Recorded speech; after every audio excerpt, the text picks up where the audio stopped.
Hi everyone, welcome back to another tutorial from Crazy Gamer. Today in this video, I'm going to be guiding you through how you can easily change your nickname in Nintendo account.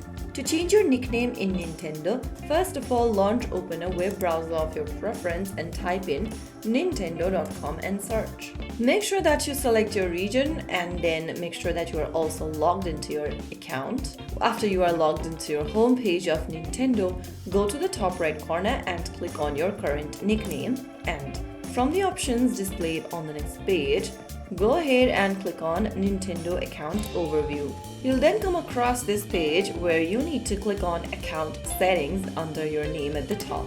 Now, this will open up the user information page where you'll need to click Edit right next to Profile.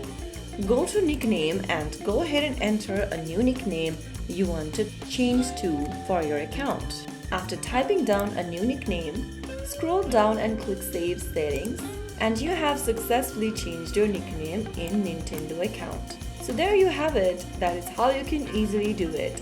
If you found the video helpful, don't forget to like, share, and subscribe to our channel.